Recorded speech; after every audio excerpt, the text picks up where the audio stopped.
Just stop asking permission to go after your dream and just do it, Nike. And once you start getting the results that you want, then the people that you love who didn't think you could do it can't go there anymore. And now they're going to start saying, how did you do that? And isn't that a much better position to be in? I I have think lived so. my life that it's better to beg for forgiveness than ask for permission. Yeah, Amen. might as well just jump in and do it. Right, Ethan? Oh, Right. yeah. And while I might have done a couple of things wrong by doing that and gotten yelled at, there's so many more opportunities that will show up in your life if you jump in, if you take action.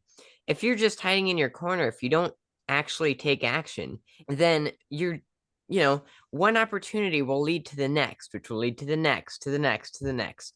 So, just one decision to take action can catapult you very far in life. I don't want to live in the what ifs, because the quality of our answers is determined by the quality of our questions. Perhaps we're asking ourselves the wrong questions these days. What if it doesn't work, like that parachute you talked about? What if this happens? All the terrible things that could possibly happen. You know that 99% of the things we worry about never ever happen. And yet we spend all of our lives like fretting over it. We lose And sleep over things. People give Michael Jordan the credit, but it's actually Wayne Gretzky says you're going to miss 100% of the shots you never take. And Oh, I yeah. always like that because I had to take a shot. I had to take a leap of faith because one of my favorite books says faith without works is dead, having no life about it. And so I could sit here. It's just like that song, Only in America. They might just go back to Oklahoma and dream about the stars they could have been. And a lot of people do that. They just quit on their dream. They don't keep pushing. And the biggest travesty in life is coming to realize just how close to success you were before you quit. If you just hang in there long enough, good stuff will happen to you. Yeah, You don't have to go. create the magic, though. You can't go to the finish line. You have to go through the finish line. Yes. it Yeah. never happens fast enough for some people, and then they Oh, give up in year one. People yeah. want instant gratification. They want everything like right now.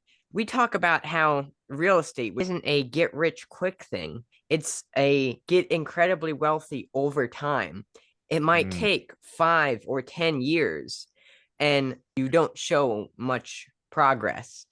Because mhm. I mean, I might say that I have 50 properties, but if I'm only making $1,000 a month, well, that's decent.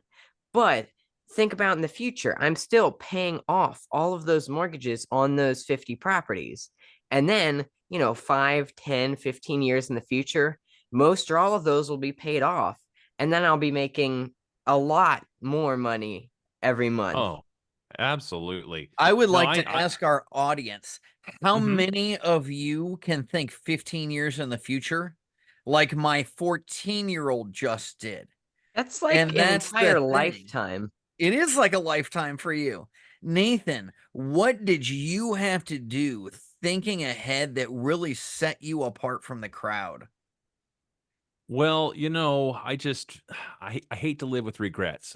Talking about real estate, do you know where the richest pieces of real estate are located? It's not in the diamond fields of South Africa. It's not in the copper mines of Chile. It's in cemeteries. Because you think about all of the different dreams and ideas and inventions and recipes and things that are buried there that will Wow. never come to fruition because they just fear too much. Everything you want is on the other side of fear. And so if you can just press through it and stop thinking about it too much. I love what Teddy Roosevelt said. He says, take time to be deliberate. But when the time for action arrives, stop thinking and go in. Sometimes people have this analysis of paralysis or paralysis of analysis. I'm dyslexic, but the thing is this, they think too much. Learn as much as you can, and then take action on what you learned from those people. Because again, you miss 100% of the shots you never take. You have to take action.